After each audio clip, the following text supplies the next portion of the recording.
Hello students, आज हम उद्यमिता विकास में परियोजना प्रतिवेदन की विशेषताएं देखेंगे और परियोजना प्रतिवेदन के उद्देश्य, परियोजना प्रतिवेदन की क्या क्या विशेषताएं हैं और किस उद्देश्य के लिए हम परियोजना प्रतिवेदन का निर्माण करते हैं।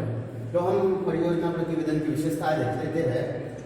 सबसे प्रथम हमने जो विशेषता लिखी है वह परियोजना में आने वाली प्रारंभिक बाधाओं को पार करने पर निर्माण, अर्थात परियोजना बनाते हैं, उस परियोजना में जो बाधाएं आती है उन बाधाओं को सर्वप्रथम हमें क्या करना होता है, पार करना होता है। उस बाधाओं को अर्थात उन समस्याओं को हमें सॉल्व करना होता है, उनका समाधान करना होता है।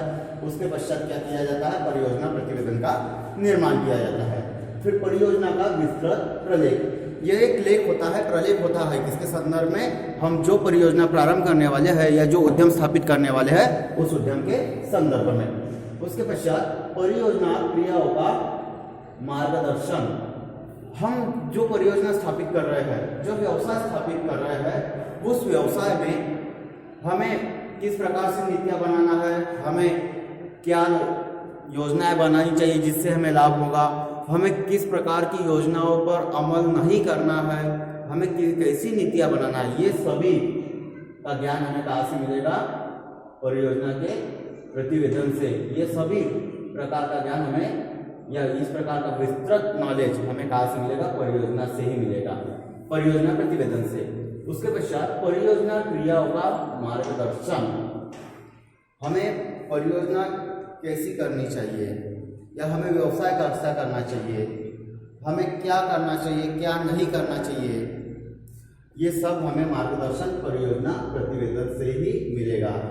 उसके पश्चात परियोजना क्रियाओं के अनुक्रम को दर्शाना, यह परियोजना हमारी जो स्थापित हुई है या होने वाली है उस परियोजना में हमें किन किन स्तरों से गुजरना है और कौन सा स्तर कौन से स्तर के बाद आएगा, उसका क्रम जिसे हम अनुक्रम कहते हैं, कौन सा स्तर कौन से स्तर के बाद आएगा, यह परियोजना प्रतिवेदन हमें बतलाएगा या परियोजना प्रतिवेदन यह बताने में हमारा मार्गदर्शन करेगा। फिर उसके पश्चात विभिन्न विकल्पों पर विचार करने के बाद परियोजना के अंतन चित्रों को दर्शाना, तो कई विकल्प होंगे, कई रीजन होंगे, कई कारण होंगे, उन पर हम क्या करेंगे, अध्ययन करेंगे और उन सब पर अध्ययन होने के बाद हम अंत में क्या करेंगे कि जब परियोजना का अंत हो जाए, परियोजना प्रतिवेदन का अंत हो जाएगा या परियोजना प्रतिवेदन बनकर तैयार हो जाएगा, तो ये क्या करेगा, हमारी परियोजना अर्थात हमारे उद्यम या हमारे व्यवसाय से संबंधित समस्त जानकारियों को हमें चित्र के माध्यम से, यह आंसू चित्र के माध्यम से हमें दर्शाएगा।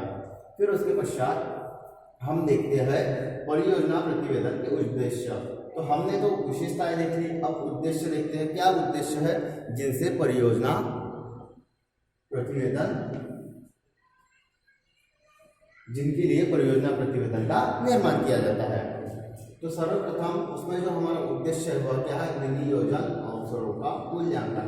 हम जो विनियोजन कर रहे हैं, हम योजना बना रहे हैं, उसमें धन लगा रहे हैं, वह किन अवसरों पर करना चाहिए, कैसे करना चाहिए और किस प्रकार का हो रहा है, यह मूल्यांकन हमें कौन करवाएगा, हमारा परियोजना प्रतिवेदन। उसके पश्चात वित्तीय सहयोग के लिए अनिवार्य, हमें लोन लेना है, कितना लोन लेना है, हमने लास्ट टाइम लोन लिया था तो कितना लिया, कितना दिया, उसमें हमें क्या लाभ हुआ, यह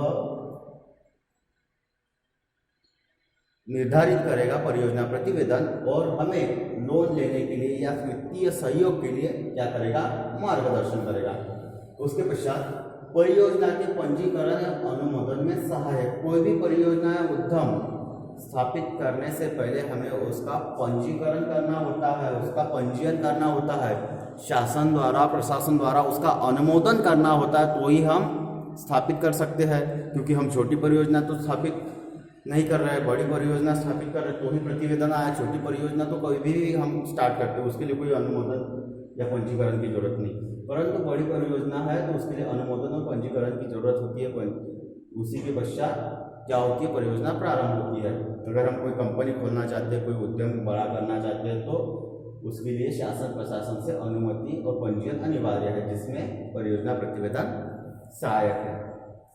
फिर उसके पश्चात भविष्य की योजना निर्माण में सहायक है।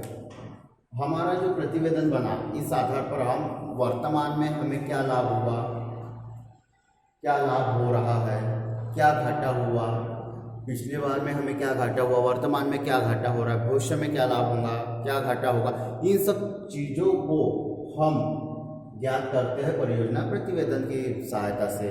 तो जिसके कारण हम क्या करते हैं कि भविष्य की योजनाओं का निर्माण कर लेते हैं ताकि हमें व्यवसाय में, उद्यम में घाटा न हो।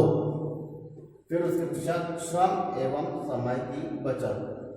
परियोजना प्रतिवेदन से हमारे श्रम और समय की बचत होती है, जिसमें हमें मार्गदर्शन होता है कि हमें कौन सा उत्पादन किस प्रकार करना है, किस समय करना है, कितने समय में क्या होना है, ये सब गाइडेंस हमें परियोजना प्रतिवेदन से मिलता है, जो हमारे श्रम और समय की बचत करता है। उसके पश्चात शासन से सहायता प्राप्त करने में सहायक। शासन की योजनाएं, शासन से करों में छूट, टैक्सेस वगैरह में छूट, सब्सिडी, ये प्राप्त करने के लिए सहायता कौन करेगा, परियोजना प्रतिवेदन।